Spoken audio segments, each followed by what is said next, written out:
Okay, let's dive right in. Welcome to this explainer on navigating the highly anticipated ISO/ISO 42001 standard. Today we're focusing on something absolutely crucial: strategic risk treatment. Basically, this is your blueprint for safeguarding your organization's AI and information systems from critical threats. So picture this. It's a scenario we all kind of dread, right? You've identified a critical security risk in your AI deployment, or maybe in your broader information security management system. So now what? Well, if you leave these risks unmanaged, you aren't just looking at minor operational hiccups. No, you're staring down the barrel of some truly catastrophic consequences. We're talking failed audits, massive data breaches, and the kind of severe reputational damage that's incredibly hard to bounce back from. Bottom line, it's not enough to just know a risk exists. You've got to actively treat it. And that brings us to our roadmap for today. We're going to quickly cover the risk treatment challenge, walk through the 4 core treatment options, look at how to actually build your treatment plan, establish KPIs and continuous monitoring, and finally, wrap up with documenting outcomes and audits. Starting off with Section 1, the Risk Treatment Challenge. Let's lay the foundation for our risk management fortress. Now, the ISO 42001 standard makes something exceptionally clear. Risk treatment is not just academic theory, and it is definitely not a bureaucratic box-checking exercise. It's an active, deliberate process. You are literally transforming raw threat data into an actionable, strategic shield. Once you've identified and assessed a risk, you have to actively choose measures to either mitigate, transfer, accept, or avoid it. And you have to do all of that in a way that perfectly aligns with your specific strategic business goals and your organization's unique risk appetite. Moving right along to Section 2, the 4 core treatment options. Think of these as your defense arsenal. Our very first defense strategy is risk avoidance. This is exactly what it sounds like: changing your plans or processes to eliminate the risk entirely. It's like building a physical fortress. If you know an area is a highly dangerous flood zone, risk avoidance means you simply don't build there. Make sense? In the AI world, this could literally mean refusing to deploy a highly vulnerable third-party AI tech, just because the security risks are way too immense to justify whatever reward you might get.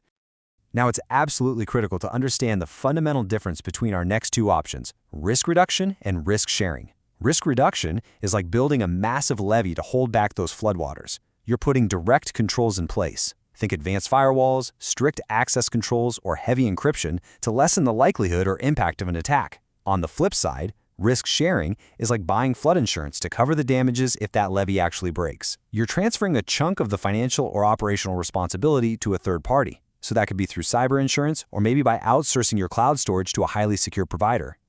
And that leaves us with our 4th option, risk retention. Basically, this means formally accepting a risk because it falls well within your established tolerance levels. You don't just ignore it, though. You definitely maintain contingency plans. Essentially, it's like deciding to keep a mop handy for minor manageable leaks, right?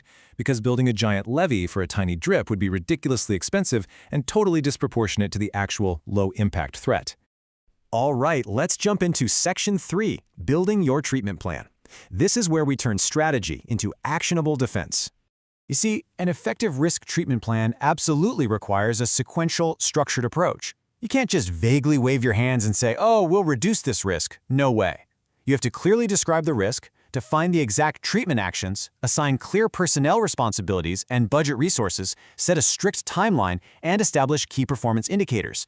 This specific sequence is what ensures absolute accountability and trackable progress. And spoiler alert, that is exactly what an auditor will be hunting for. To really picture this in practice, let's look at how a financial institution might mitigate a phishing threat. They don't just recognize the threat, they roll out a targeted, actionable plan. They upgrade their encryption protocols and launch specific employee awareness training. And most importantly, they ensure a firm timeline and budget are attached, so that mitigation actually goes from a nice idea to a reality. Which perfectly tees up Section 4, KPIs and continuous monitoring. This is all about implementing that ongoing inspection.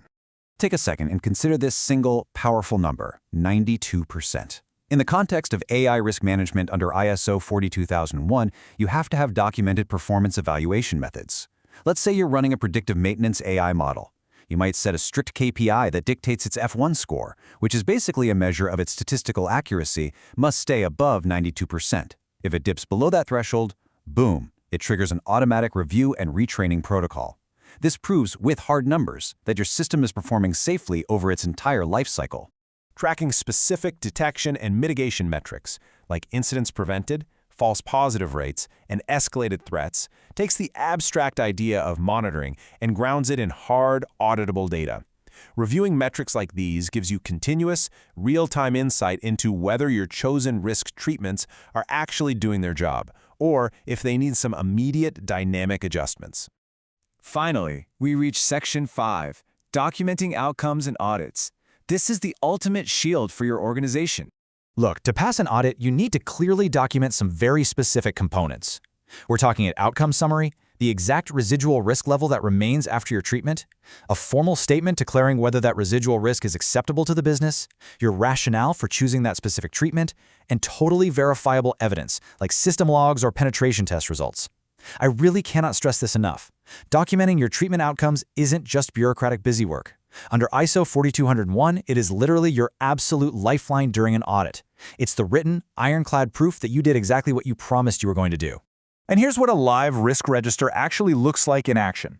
You've got the specific risk, let's say AI model bias. The documented treatment is regular algorithmic audits. Because of that, the residual risk is successfully brought down to low, and the status is actively monitored.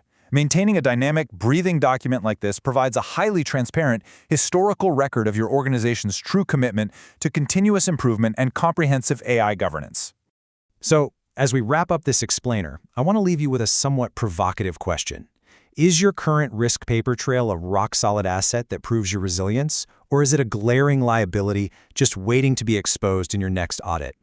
I challenge you to take what we've covered today, take a hard look at your own information security blueprints, and start refining those risk treatment plans to meet the rigorous demands of ISO 42001.